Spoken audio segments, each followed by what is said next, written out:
So Thaler and Sunstein would argue that nudges are, and I think this is their term, liberty preserving. And in my mind, I'm thinking, no, maybe they're liberty perverting.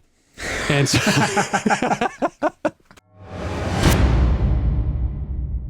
Okay, welcome back. We are on episode 11 of the Manipulation Check. How you doing, Dan?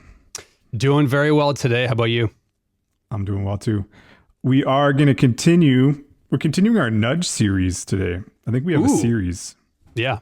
This is like number 3. This is, I think, 4. 4. This is 4, I think, if you count. Okay. Yeah. That's what. You count Dodsworth. Yeah, count Dodsworth. So we're coming off of Laura Dodsworth. Excellent guest. Fantastic content. She was talking a lot about nudge critiques. She had her own critiques of nudge. Various things she was concerned about. She wasn't too pleased with the nudgers. So we're gonna kind of pick up on that, and we're gonna do a more explicit, dedicated show to nudge critiques. So we're gonna get from the literature. We're gonna pull out some critiques from the literature, and we're gonna examine some of those more directly and more centrally, and sort of draw out some more of those critiques and try and make sense of what exactly is going on with nudge from the critical side of things.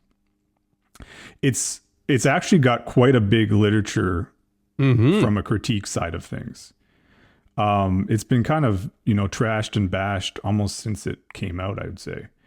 Yeah. It's even been called an oxymoronic gimmick. That was by Klein 2000.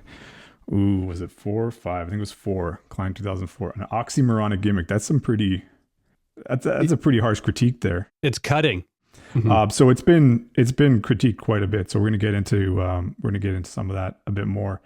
And just start off anyways. So we're a bit on the same page with respect to terminology, because that's one of the things that's been criticized about nudge and libertarian paternalism is the terminology can get kind of slippery. So as we're starting here, just so we're to get people up to speed or just on the same page, what is libertarian paternalism? It's a set of interventions aimed at overcoming people's stable cognitive biases by exploiting them in such a way as to steer their decisions towards the choices they themselves would make if they were rational. So that comes from Rebinato 2012. So that's a bit of there's many terms, there's many ways of defining it, but that's one that I think if we can all be on that same page in terms of what we're talking about to begin with, I think that may help in terms of framing what we're going to be talking about. And I know, Dan, you've been getting deep into the philosophy behind libertarian paternalism. So do you want to start us off with some of your insights? Yeah, and let me just remind our audience that nudge is this broad category of interventions. And they're designed to basically help people make better choices that they would make if they didn't have any limitations. And the philosophy that underlies nudges is this concept that you've mentioned, libertarian paternalism. And the basic idea of libertarian paternalism is that people are given the opportunity to make choices. So they have retained the capacity to make choices, hence the libertarian. And they're getting help from somebody else, the government, for example, or choice architects, who help them by setting up the environment so that they make better choices. So hence the paternalism. So it's a combination of libertarianism and paternalism. And Sunstein and Thaler described the concept in a paper, and it's kind of funny that you already mentioned the term oxymoronic, because their paper is in fact titled "Libertarian Paternalism is Not an Oxymoron," which is very telling. Like, why would you have to title your paper that way? They came out with that first. They came out with that first. That was back in 2000, and I'm just got the paper here, back in 2003.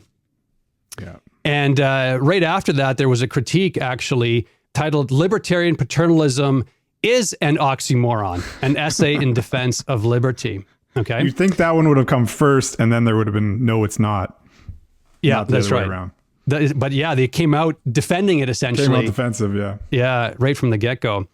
And so justifiably so. Yes, exactly. Because intuitively you think it's an oxymoron.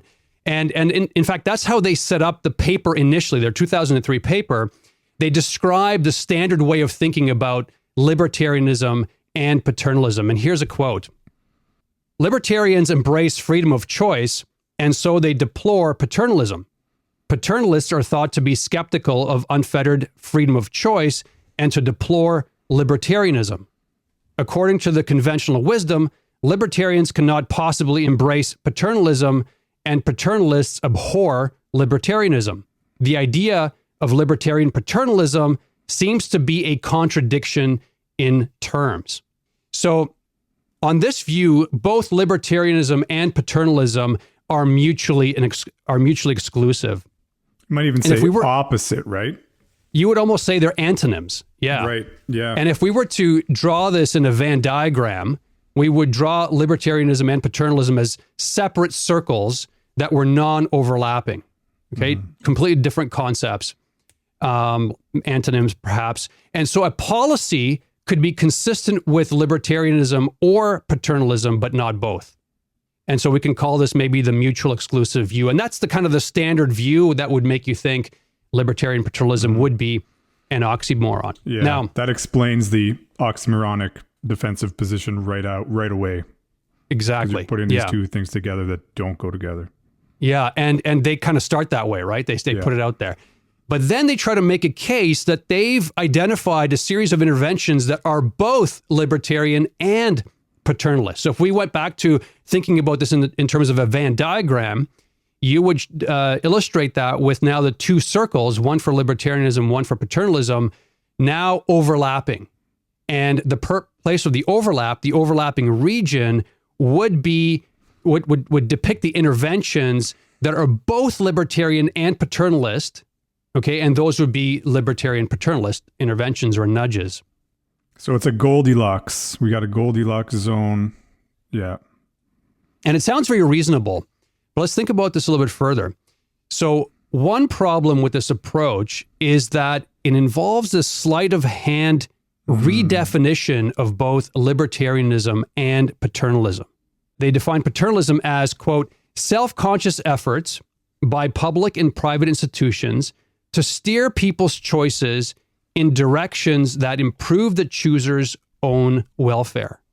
So you're steering choices to improve the chooser's welfare. And that's their definition of paternalism. Paternalism, yeah. And so notice that there's no mention in this definition of government doing something against the person's will. All right, they leave that completely out. But if you look at standard definitions of the term paternalism, like, for instance, you can go to the Stanford Encyclopedia of Philosophy. So they have an entry that goes something like this. Quote, the interference of a state of a state or an individual with another person against their will and that's defended part of the definition. It's part of the definition, yeah. Yeah. And defended or motivated by claim that the person interfered with will be better off or protected from harm. So there you clearly have this idea that it's against your will. And you can look at all sorts of definitions. Wikipedia, for instance, goes further. It says, quote, paternalism is an action that limits a person's or group's liberty or autonomy. Right? So it's like directly You almost like an see antonym. Yeah, you see it. It's like it's anti-liberty. It's anti-liberty. Definitionally, yeah. That's right. So Sunstein and Thaler, they conveniently delete or ignore these aspects of paternalism, to make it less inconsistent, more consistent with libertarianism. So they're not calling that a softer paternalism. They're just calling that paternalism. Well, their language changes. Like they will at some point say it's a softer paternalism, right? And so they will use that. Gradations of types of paternalism. Yeah, that's right. But what they're doing is redefining the term. Yeah. Okay. Are they nudging? Are they nudging definitions? They're nudging us towards a different way of thinking. Conceptual nudging. Yeah. That's right. Definitely. Yeah. And they do the same thing to the term libertarianism. They define libertarianism as, looking at the paper here, freedom to opt out of specified arrangements of choice alternatives. So you have liberty because you can still opt out. Okay, there's no coercion in the true sense of forcing you to do something. I could see some libertarians not appreciating that definition of libertarianism. Yeah, and in fact, there's a paper, again, a critique, Hausman and Welch, and they write the following. when nudge interventions are paternalistic and, in our terminology, shaped choices, their libertarian credentials are questionable, even though they do not close off alternatives or render them appreciably more costly. Systematically exploiting non-rational factors that influence human decision-making, whether on the part of the government or other agents, threatens liberty broadly conceived. And so the basic idea here is that Sunstein and Thaler focus on the liberty as the ability to choose a particular outcome. Like, I want this goal, right? And nudges are supposed to help you meet your goal. But libertarianism also includes a freedom of process, okay?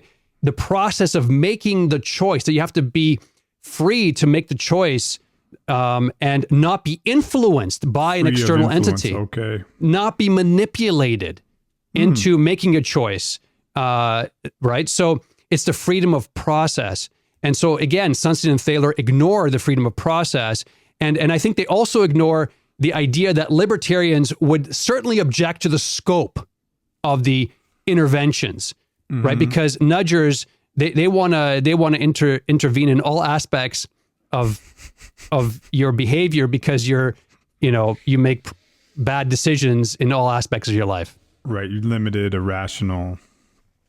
Yeah. So Thaler and Sunstein would argue that nudges are, and I think this is their term, liberty preserving. And in my mind, I'm thinking, no, maybe they're liberty perverting. And so, right? Right. That's because they're neither fully libertarian, right, nor fully paternalist. Well, so they're libertarian paternal. Yeah, that's right. They're both. Is this new category? They may say to that critique. They may say to you, Dan, exactly. That's the goal. But they sort of sell it as if though they captured both libertarianism and paternalism. Right. And what I'm saying is they're neither fully libertarian nor fully paternalistic. They're this new hybrid. Or what they'll do too, from what I've seen, what they'll do too is they'll acknowledge the liberty violating nature of the interventions, but they'll do something like, yeah, but even libertarians would agree that this is okay. Like, it's such a small amount, or it's so obviously for everybody's best interest that they wouldn't object. And they even kind of use language like that. Like, people wouldn't even object to this, or most would agree that this would be okay. Even libertarians would agree that this is okay. To encourage people to eat vegetables rather than junk food. Even libertarians would agree with that. Yeah. Yeah. And in fact, that kind of actually links to another key point, right? Because one way to think about this is that you have libertarianism and paternalism on a spectrum, okay, where libertarianism is one pole and paternalism is the other pole. And then you have this graded mixture between libertarianism and paternalism so in between between as you the come two off poles. The poles, it gets mixed. It gets mixed, and that's libertarian paternalism. Right. Okay. So everything in between the two poles, excluding the poles, is libertarian paternalism. But one of the things that Thaler and Sunstein do is then they identify interventions that could actually sit at the libertarian pole. Okay, and so they for put instance, them in that category. They put them they're in the bucket with everything else. They're in the bucket as nudges, right? So they say, hey, see, look, you can actually have these interventions that even the libertarians wouldn't disagree with. That's exactly what you said, right? Yeah, because those are actually libertarian interventions. And so one example would just be like straightforward notification, right? That's rational discourse. The government, information providing, information, education. That's just government providing, disclosing, right? That's purely libertarian. There's no paternalism there whatsoever. That's actually a responsibility of government, right? Minimum requirement, and that would be classified as an intervention of sorts, or like a nudge. It would be classified as a nudge, and then they would say, see, look at that. Even the libertarians wouldn't disagree with that, right? And so what they're trying to do is then they refer to that pole to sell the entire category to people who might be more liberty-minded.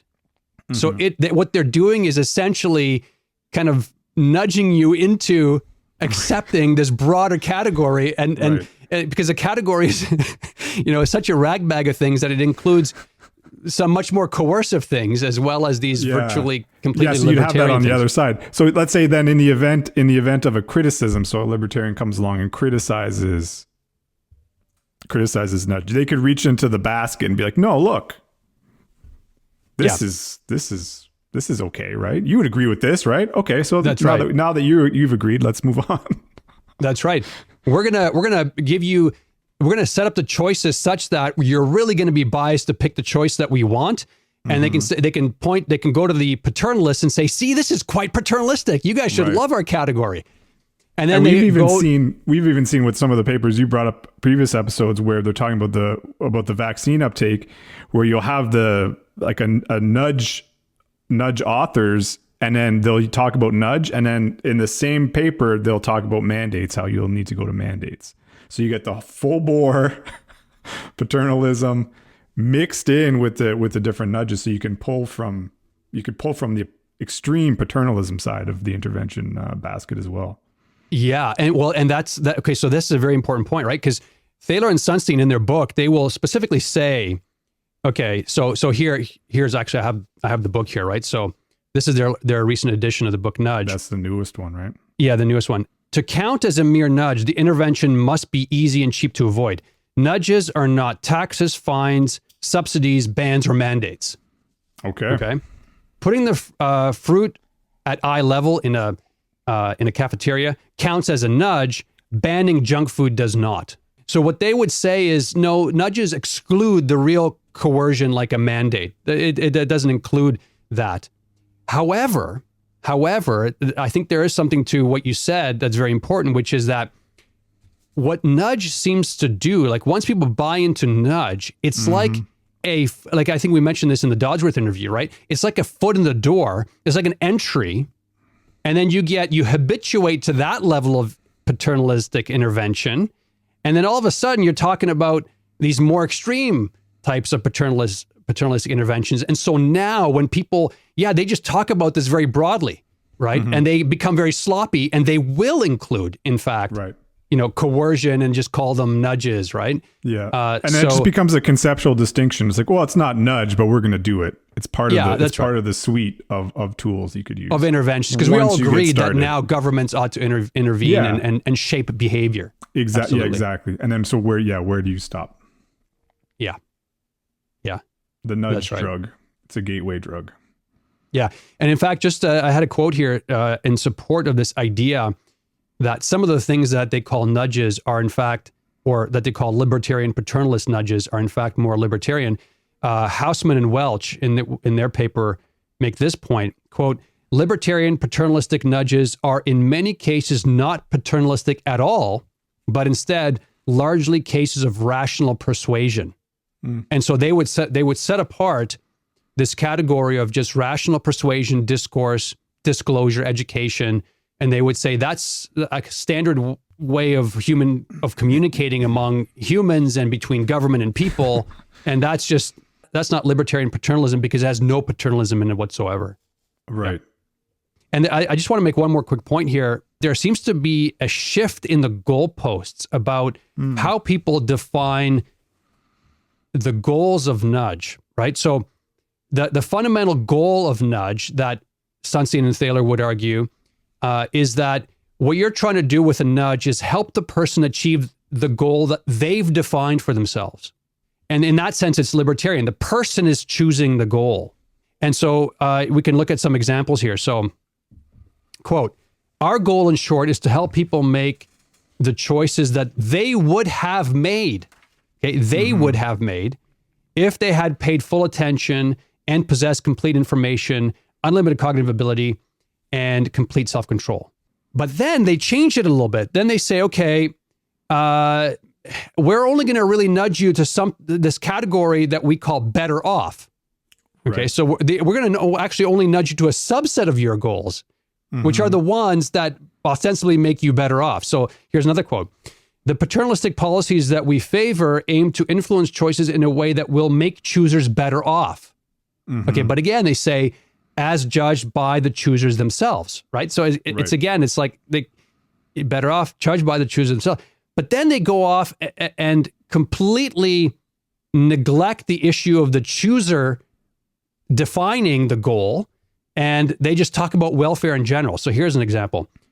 We urge that such rules should be chosen with the explicit goal of improving welfare of the people affected by them.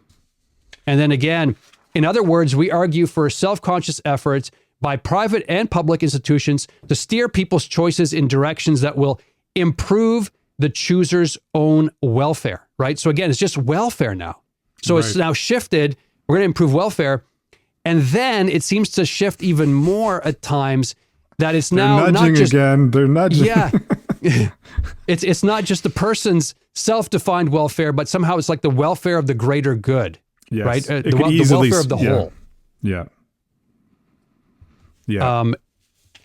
And do you notice that too? I find in the examples they'll use when trying to make this case, the examples they'll use will be convenient or they'll be almost selective where it's like everybody, like this is an easy thing everybody would agree to. Yeah. So I have an example here. This is from their 2003. Just the type of rhetoric that gets used to try and make these cases. They'll do what strikes me as kind of like this, like they'll just kind of brush by some of these like really sticky, complex issues and quickly get by it and onto something else. And so here's the example.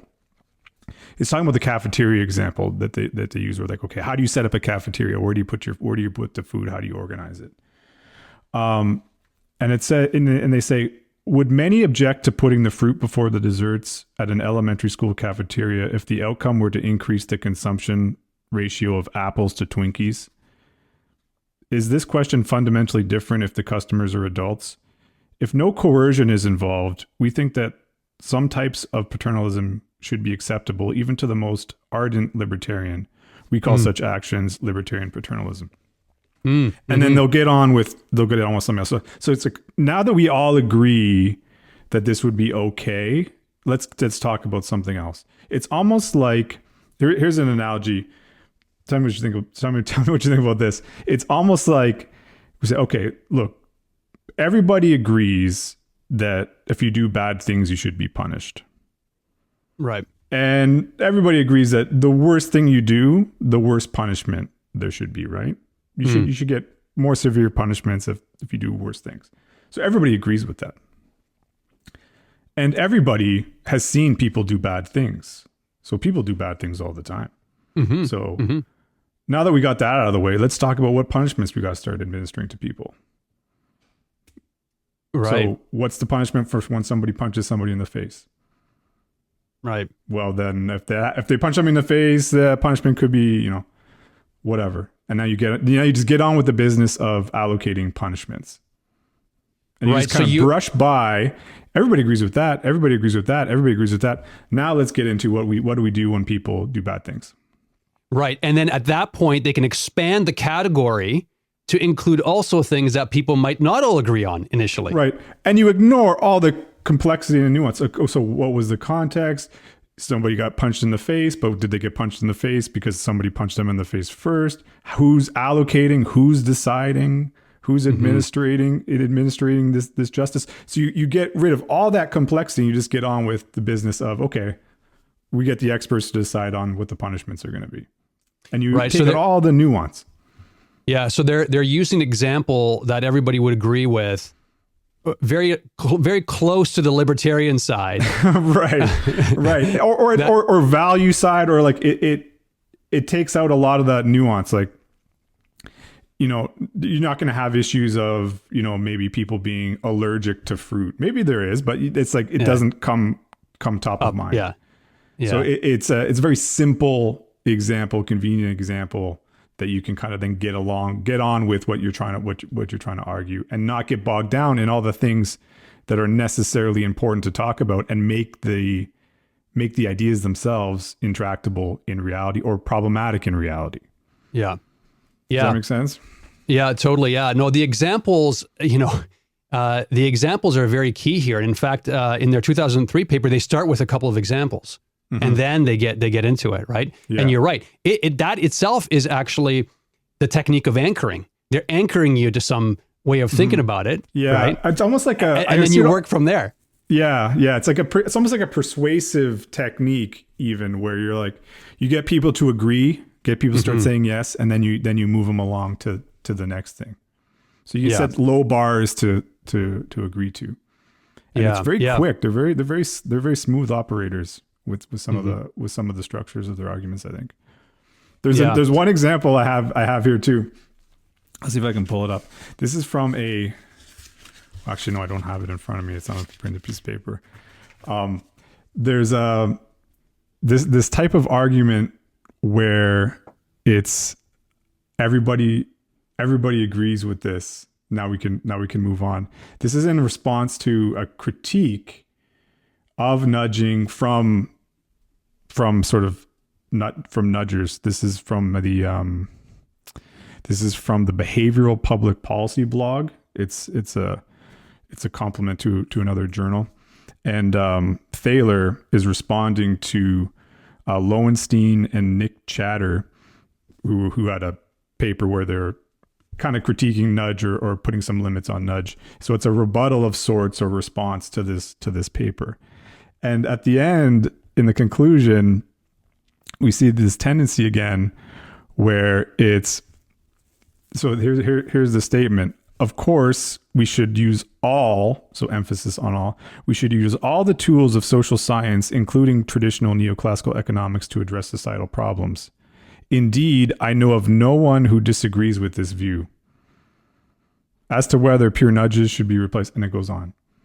Now, I thought that's a very clear example of everybody agrees with this. Now that we've established that, we can get on with something else. And I thought that was such a fascinating example, because I was detecting it in some of these early papers and when I was reading it, and then to see it just very explicitly in a single sentence as a way of argumentation or using it as evidence. Like, I don't know anybody who disagrees with this. Right. No. Yeah. No right. citations or anything like that. Just as a tool of rhetoric, just being persuasive with these. Dan, I don't know anybody who doesn't think all social science tools are on the table to address all of societal problems. Do you know anybody who doesn't think that? No, so let's get started. So let's get down to it. Yeah.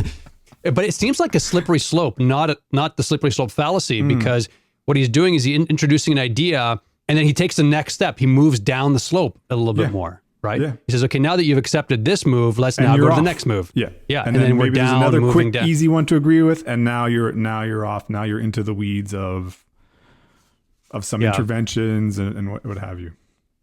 So one example of this whole idea that they move the goalposts in terms of what the goal should be of these libertarian paternalist nudges is the example that they have in their books, which is organ donation, right? Nudging people into signing their organ donation card on their driver's licenses or whatever. And I think that's an interesting example, because organ donation or you're signing up, right? It doesn't have direct benefit for most people. Right, it doesn't actually improve their welfare in any appreciable way. I guess the donors, you mean? Yeah, the donors, exactly. Because most people are not going to be recipients of from that. Of an organ transplant, right? Right. So maybe they'll benefit because they'll feel good. They'll feel like they're doing something for humanity, and so maybe that's their goal, and that goal is being fulfilled. But again, it's like typically organ donation is framed as being done for the greater good of society.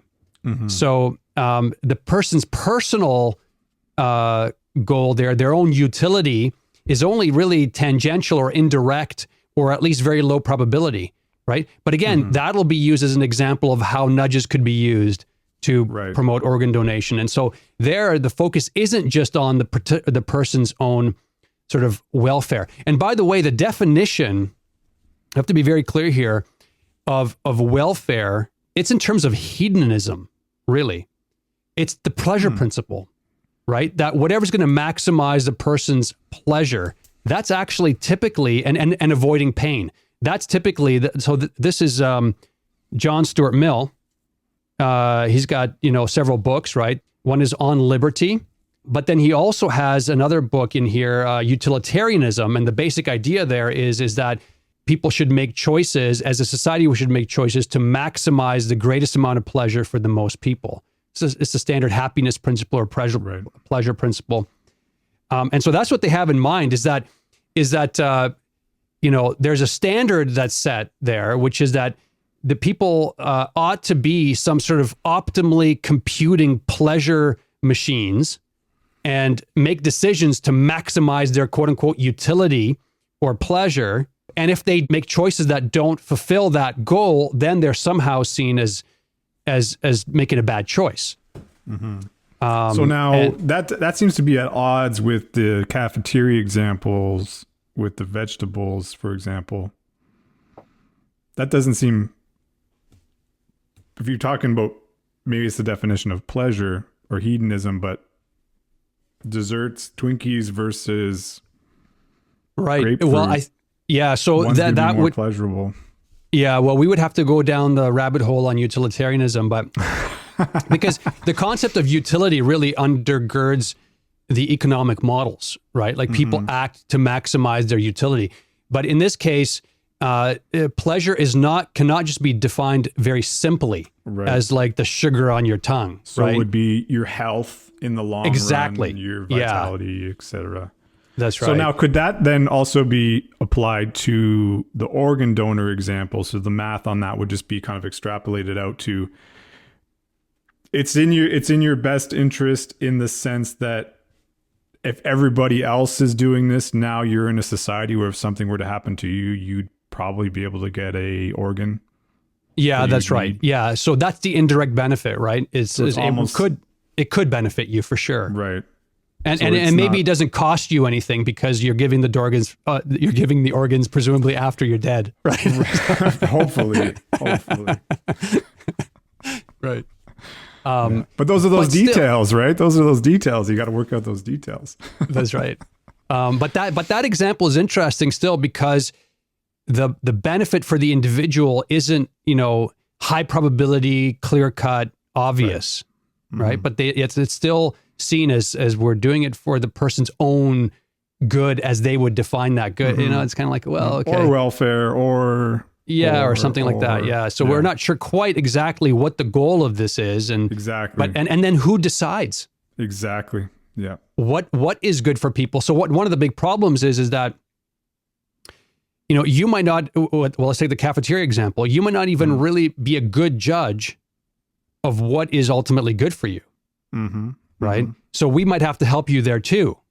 Right. So even though libertarian paternalism defines the nudge as an intervention that has the ultimate goal of improving your well-being by your definition of it, we could say, well, but you just don't, you can't really define it well. So adjust you there as well.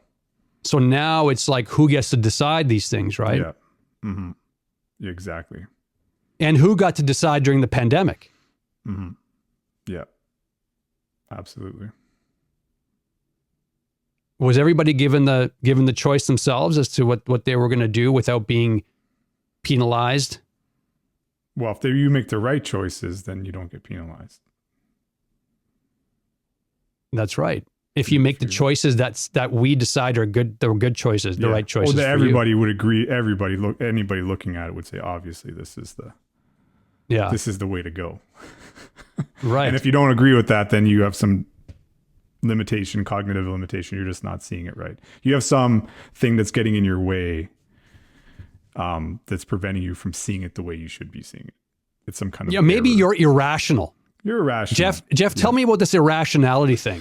Irrationality. So that's the other thing with this libertarian paternalism is it's fundamentally built on the idea that we need to do this because there's limitations. There's limitations to people's rationality. So if people were rational, if there was no limitations, cognitive limitations, then the things that people would choose would be the things that they're getting nudged towards. That's kind of the overarching framework, right? So it's kind of there's a circularity there, right? So you're going to get nudged towards the things that are good for you. The things that are good for you would be the things that you yourself would decide on if you had no limited cognitive capacity or you didn't have any errors.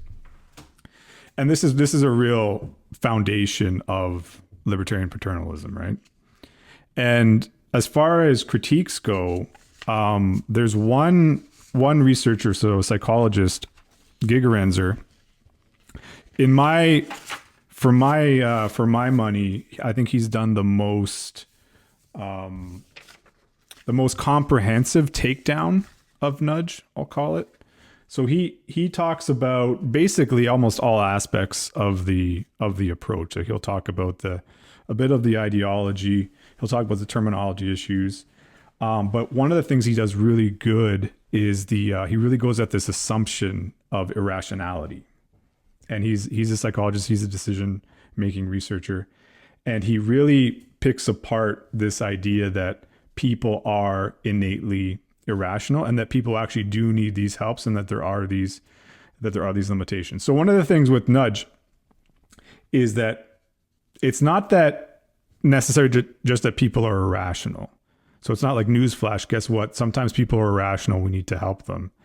It's that there's a certain type of irrationality that happens, that it's systematic and it's predictable and it's consistent across people.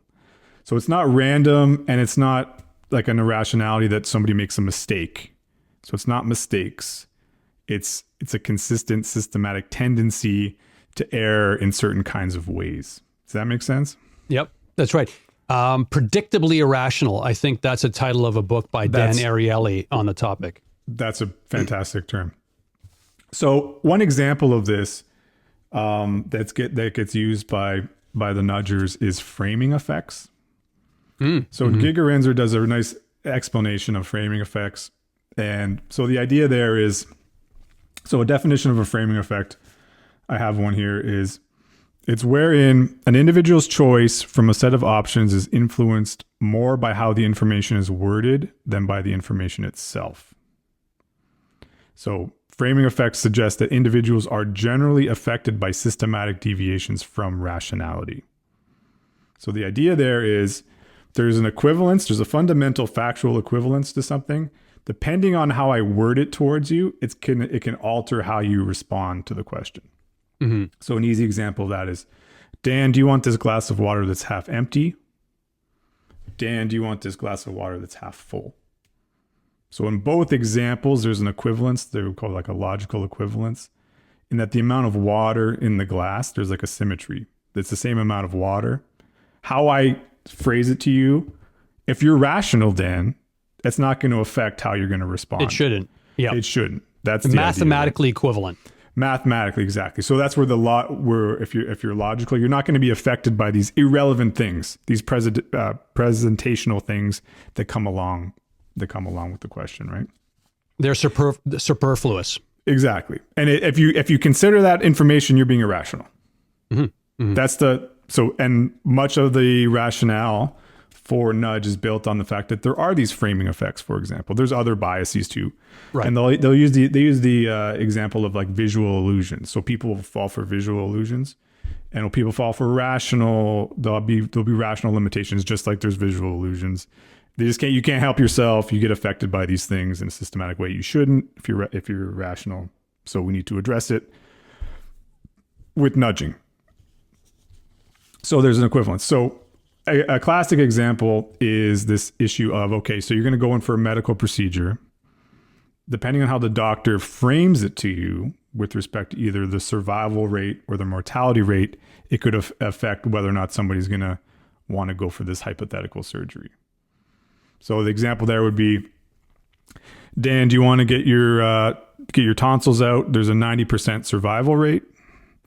Dan, do you want to get your tonsils out? There's a 10% mortality rate. Now, the framing idea would suggest that there's an equivalence, or the rationality suggests there's an equivalence there. Depending on how the doctor phrases that, it shouldn't affect how you respond, how you want to do this hypothetical surgery. What's found in the literature is that people are going to be more likely to opt for the surgery when it's framed in terms of survival. So there's this irrationality. There's evidence of framing effects. Right. There's a biasing in whether or not you're going to get this procedure based on the wording, whether you're framing it in terms of survival or death. Exactly. Okay. All right. And that's irrational. It shouldn't matter. That's why we need nudges, Jeff. So you convinced me now. Exactly. Exactly. So and one of the arguments of nudges is that framing effects or framing is inevitable. Things have to be framed in some way. So Dan, why wouldn't we frame it in a way that's going to benefit that person's well-being? Okay. So rather than arbitrarily choosing, we have to frame it in some way. So we're going to choose it in the beneficial way. Hence justification for nudging. So people are irrational. We got to frame in some way. Let's frame it in the best way possible. So Gigerenzer does a very, very nice critique of this assumption and of the framing effects rationale. Specifically, he says the evidence for framing effects isn't as strong as Cass and Sunstein make it, or Thaler and Sunstein make it out to be. So in his paper, he says, Thaler and Sunstein argue that you should not pay attention to how your doctor frames the message.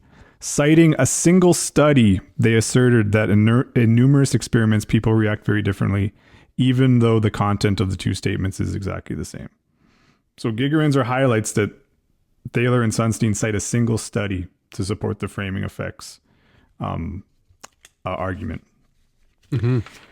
And he goes on, a systematic review of 40 framing studies with mostly hypothetical choices showed that participants were indeed more likely to consent to surgery in the survival frame than in the mortality frame. The review also showed that this effect was specific rather than general. There was no evidence of a framing effect for consent to medication or immunization instead of surgery, nor when real as opposed to hypothetical decisions were studied. So there is some evidence for framing effects. However, there is also lots of evidence of there not being framing effects under different conditions. So evidence for, if you go with the idea that people are irrational and you try and use evidence, empirical based evidence to support that decision, Gigerenzer says the evidence for that position itself isn't even that strong. Right. The other thing, now here's another quote to try and summarize this position.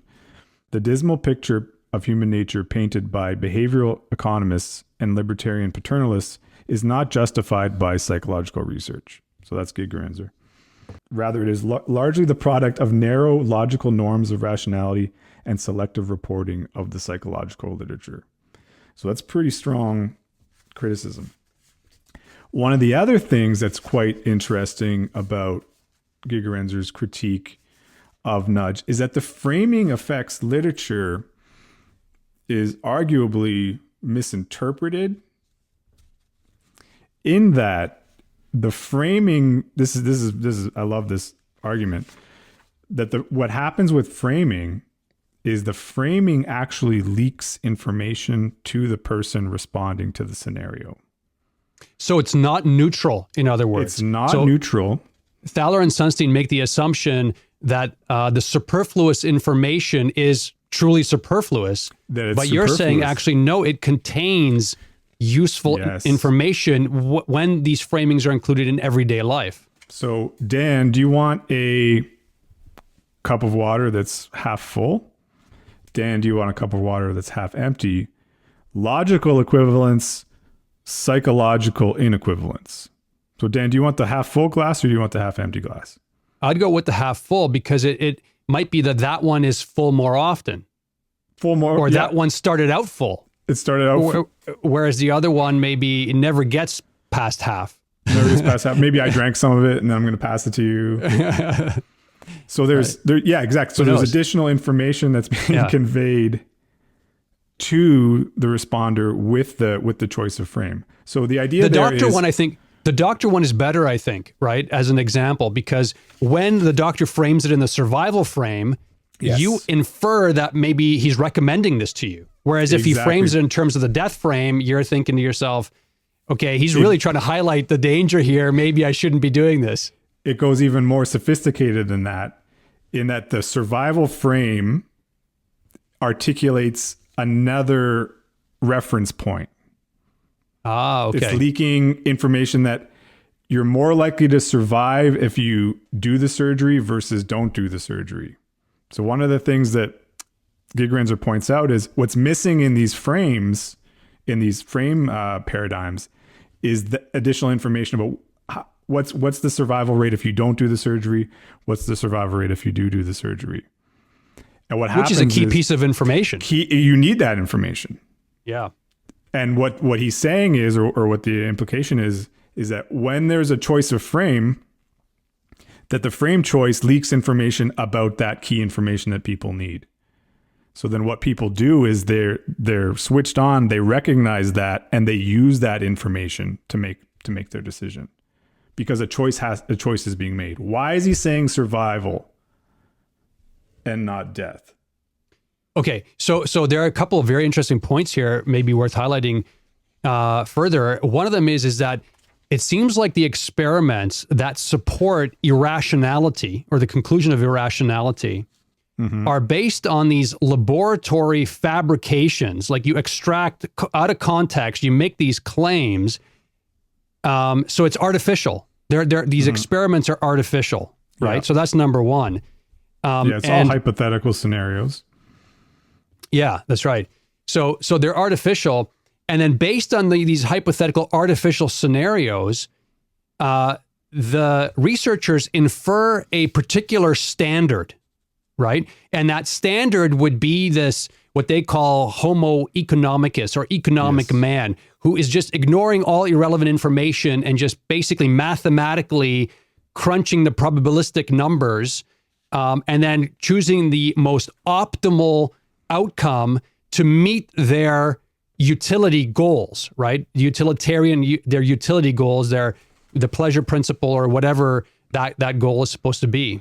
And so it seems to be the case that the part of the problem is that the standard, the homo economicus, is in fact a wrong standard, because it in some of these cases will ignore relevant contextual information.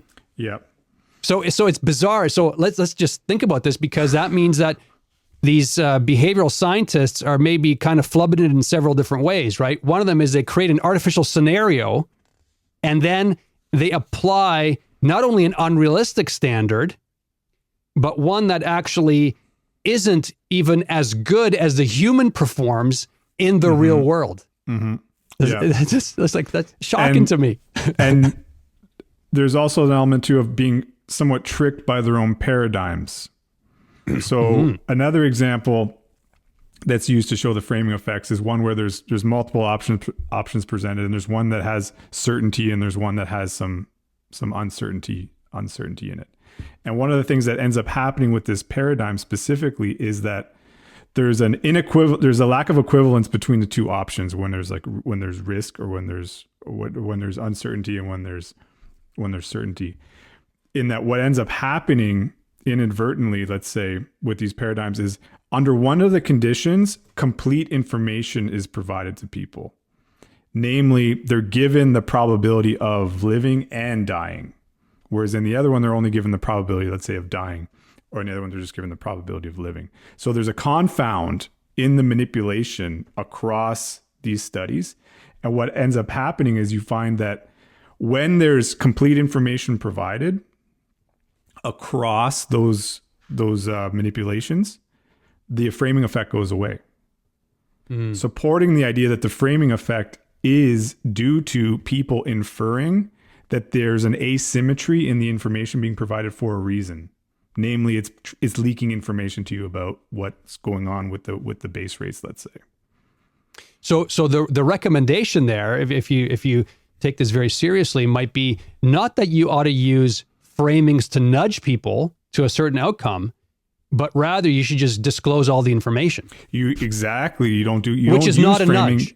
You put it all out there. You put the survival rate, you put the mortality rate, and everything else out there, all the other rates you need, and then you decide. So there's a false choice there. You don't have to choose between frames. You just don't choose frames. You provide all the information, and that's what Gigerenzer says. That's right. And so, now go ahead.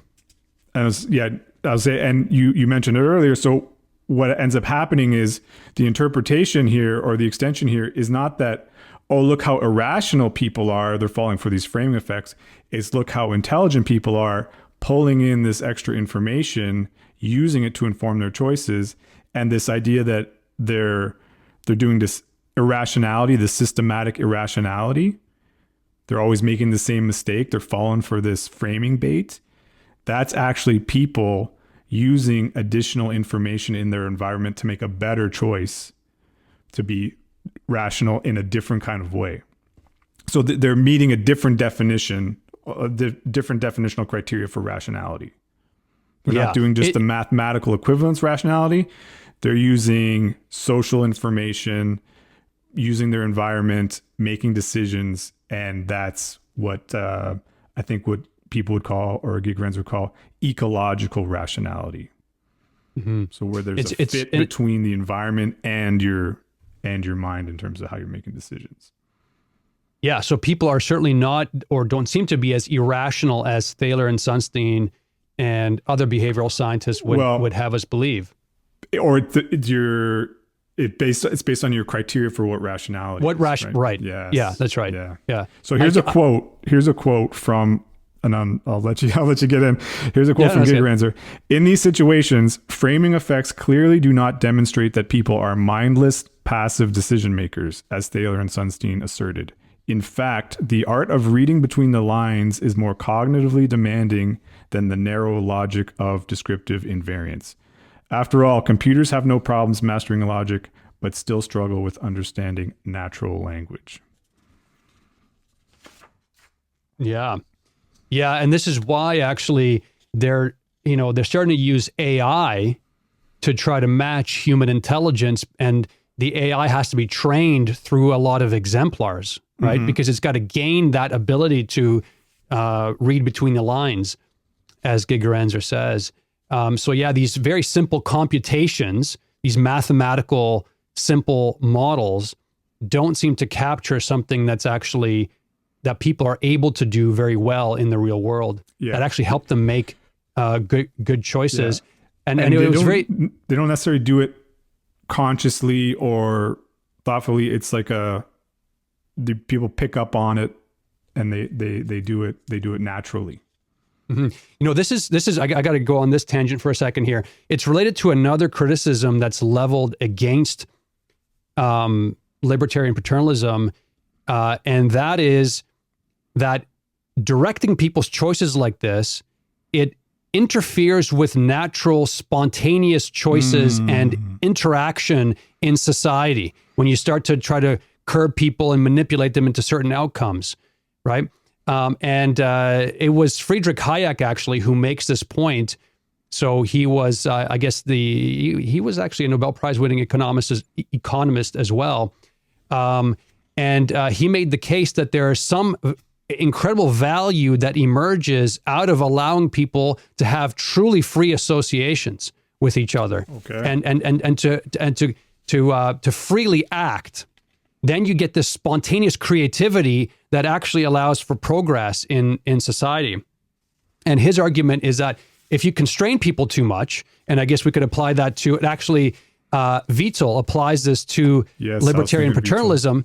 Yeah, and he says, if you start to control people's choices too much, you take away that spontaneity, right? That freedom that could lead to these unique insights and decisions and behaviors. So this could be like mistakes, letting people make the wrong choices. Absolutely. And if you even think about, how are a lot of our medications discovered? They're actually discovered through mistakes that biologists make, right? Something happens in the laboratory and it's like, oh, look. And actually, if you look at history, right. that's the case in actually a lot of scientific discoveries, right? And so the argument is that, the other thing, and this is a related, slightly distinct but related argument, which is that you got to give people the freedom to learn, to make mistakes, to discover new things, but then also to make mistakes in order to learn, right? Because otherwise, they become more and more dependent on this paternalistic nanny state because they never develop the independence, the confidence, the capacity to make better decisions. So that's another argument that would be leveled, and I think that's in the Wiesel paper. Yeah, and he even says Lack of this will create the road to serfdom. Lack of that. He didn't say the lack of this, but that was my notes. Road to serfdom is when you take away that possibility of that spontaneity. Yeah. You become dependent completely on somebody dictating, the ostensibly best outcome for you, dictating that to you. Now, Jeff, let me just jump in with one more thing. One of the points you made earlier was that because choice architecture, or let's say framings and so on, are presumably inevitable, according to you Sunstein have to and do Thaler. some framing. They're right. So therefore, their conclusion is that like nudge should be a natural thing that emerges because you've got to have some choice architecture. So why not just optimize it? So it's like they have this logical step. It's inevitable. Therefore nudge is everybody good. agrees we should do the right thing. Help people do the right thing. Yeah.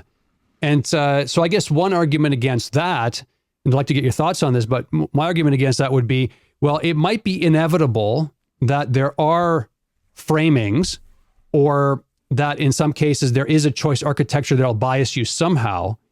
That might be true. Mm-hmm. However, what's not inevitable is that a government deliberately manipulate that choice architecture to scientifically engineer a particular choice in an individual's case. To me, that doesn't follow. You could that doesn't necessarily. That's not inevitable. That's not. Well, I guess if you after a few nudges, it might be, but but logically, it doesn't. It seems like there's a huge leap there. It's like it's like a chasm there that just somehow is jumped over by. Yeah, and that's like that quick brush by rhetoric where it's like, therefore we need to. It must be inevitable that a government needs to come in and optimally pick the frame. Yeah, and that's right. There's another example related to that comes into 2003 with the cafeteria example. Right. So where they say that the cafeteria owner has to put the food out in some way. Right. So it's not the framing, but it's the idea that it's inevitable that there has to be some way of displaying things. So I think the options that are given are, see if I have them here.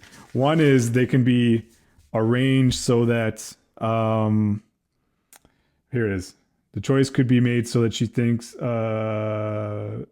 would make the choice that would make the customers better off. Mm-hmm. The choice that would make she could make the choices at random, so just randomly put up the food, or she could maliciously choose those items that she thinks would make customers as obese as possible. So those are the three framing options. So customer's best interest, random, or let's get the customers obese as possible. Right. And what's being missed there, those are the only possibilities for putting out food, the only reasons for putting out food in a certain way. Right. In a cafeteria. What about the business? What about the business side of things? Yeah. They just want to make money. Yeah. What about, choices that's going to maximize, economic utility, let's say, or business success.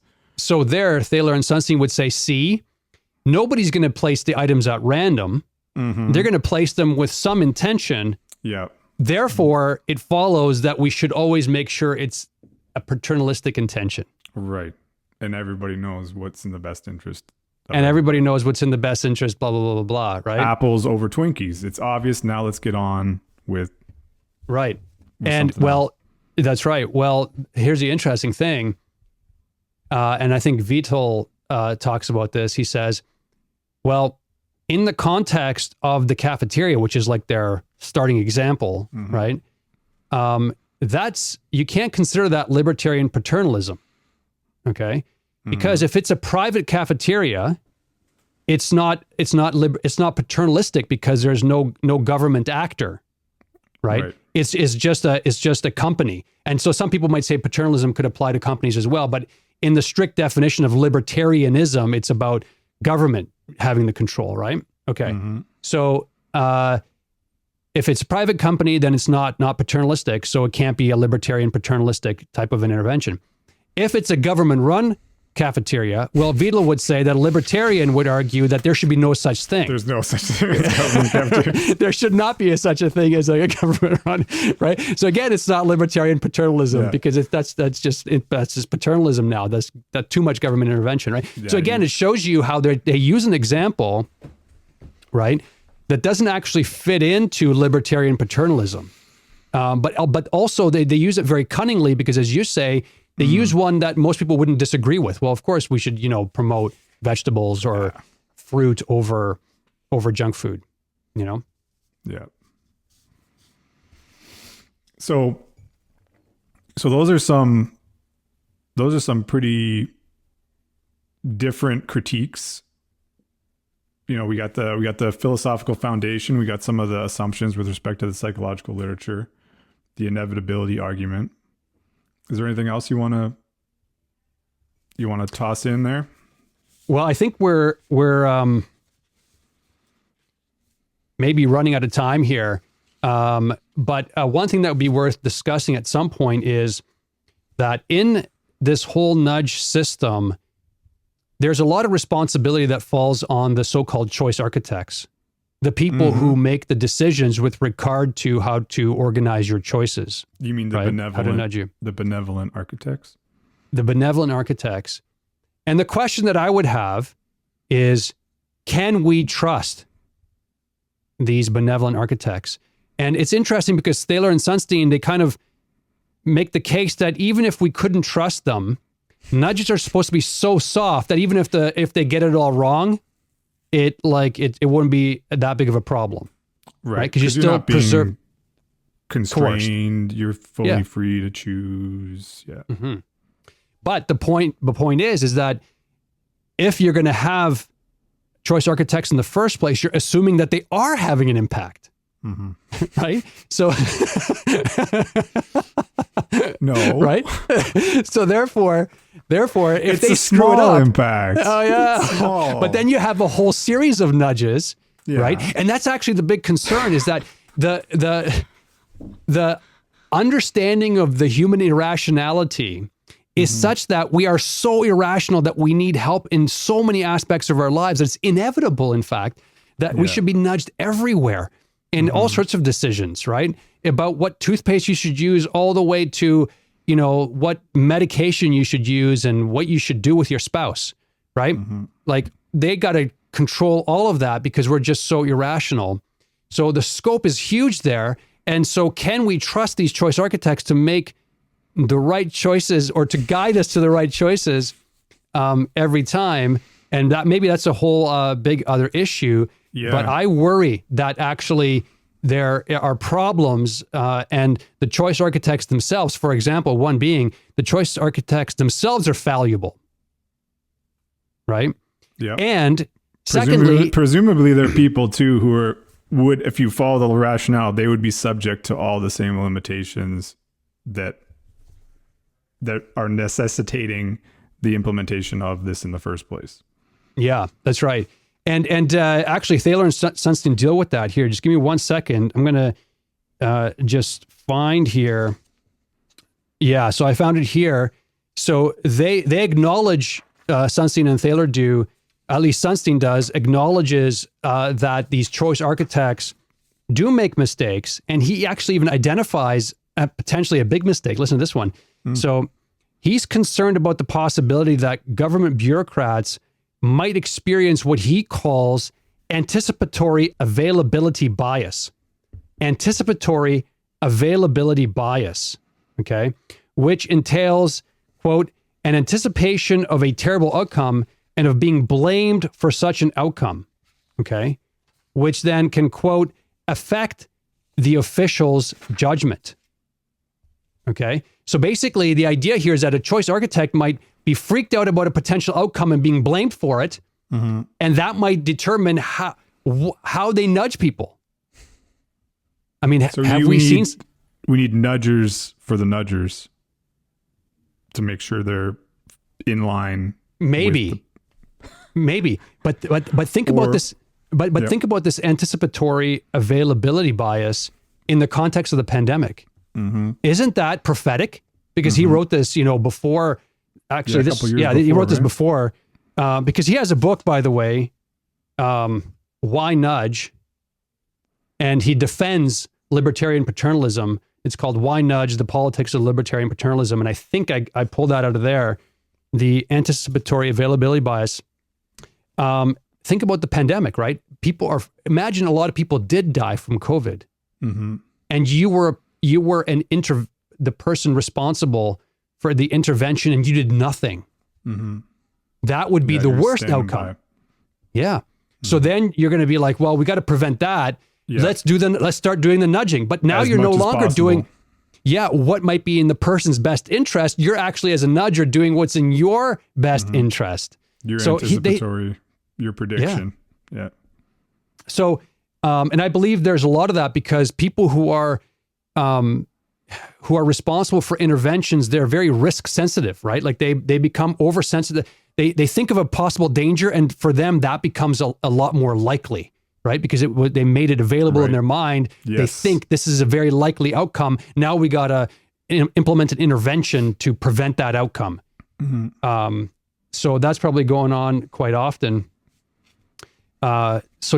These choice architects are themselves going to have biases. They themselves have goals that they're interfering. They're human, like the rest of us. Yeah. So it's potentially, there are many reasons why we might not want to fully trust our choice architects. Yeah. That reminds me too of a bias that's that Gigerenz refers to as the bias.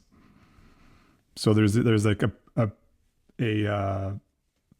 primary bias that's leading to the nudger's ideas, which is the tendency to spot biases even when there are none. So we're getting kind of meta here.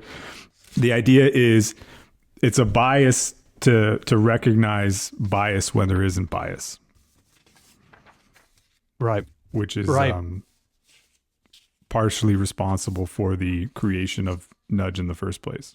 So it's self-serving, right? So if you want nudge, you've got this bias that are going to, this bias that makes you think you need nudge because you're looking at a very specific literature and you're kind of cherry picking. I think that's one of the words Gigerenz says. They kind of cherry pick the literature that particularly support this irrationality. He talks about this is what he says: selective reporting of psychological literature, right? Yeah, to support the bias. Yeah. And you remember Dodsworth made this fantastic point that they don't question the ingests, right? That what the nudgers do is they just implement some policy that somebody suggests, and those might be the epidemiologists or public health officials. And, that's a problem because they just unskeptically will just accept what those quote unquote other experts have to say.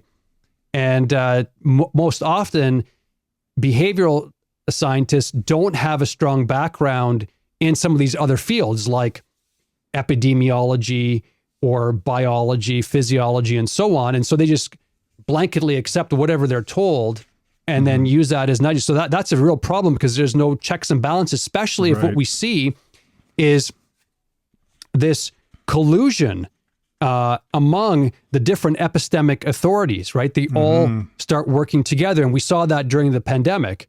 In fact, there were recommendations that everybody should be working together in order to maximize the potency of the interventions or the positive outcomes of the interventions that were to be implemented.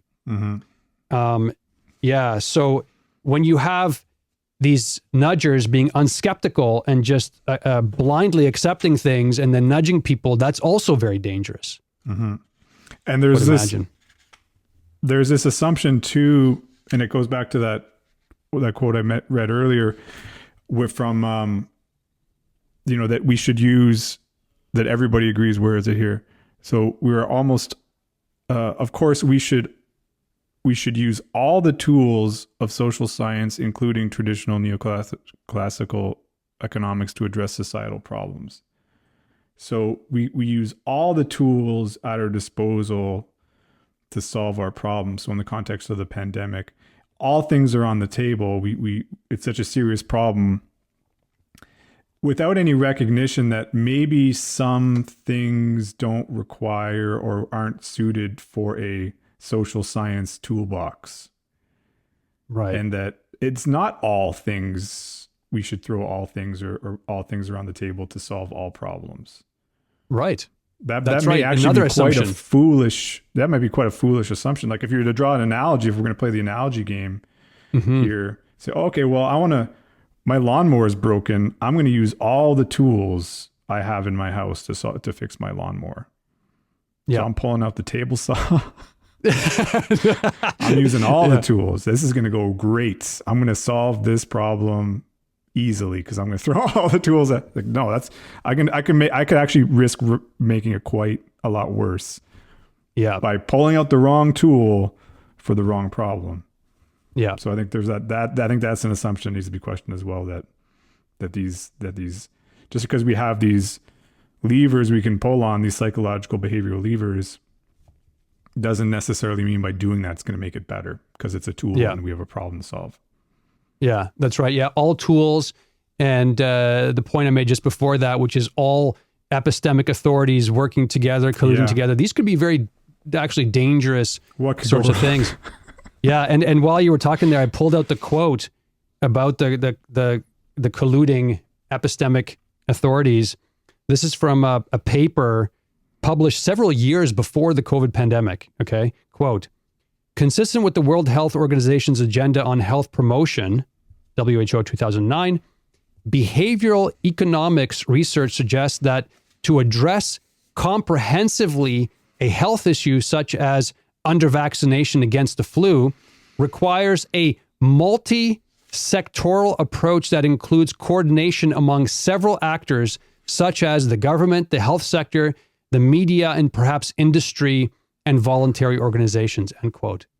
So there you have it. That's prophetic. And not only that, but it says the behavioral economics research suggests that you need this collusion among all this cooperation. Yes. Who doesn't like cooperation, Dan? Well, exactly. We all agree cooperation is good. We all agree cooperation is good, so more cooperation across as many institutions as possible. Yeah. Yeah. All right, man. I think we covered some of the main problems. I'm reminded of some of the points that Laura Dodsworth made. One of them being that, she hasn't consent to being nudged by governments. So there's a consent issue. There's the ethics issue. There's the ethics issue. Are the choice architects, are they working within an ethical framework? Can we trust them to develop a valid and functional ethical framework? The closest thing we've seen so far is libertarian paternalism being some such framework, although it seems to be pretty loosey-goosey. So those are other kinds of critiques to keep in mind. But I think we've been pretty reasonable in covering the territory here of some of the foundational issues. We're not comprehensive, but we're not comprehensive. Sample. Yeah, we got a good sample. Good sample. Yeah. All right. Let's leave it here. Then we'll see you on the next episode, Jeff. All right. Thanks, Dan. See you next time. Take it easy.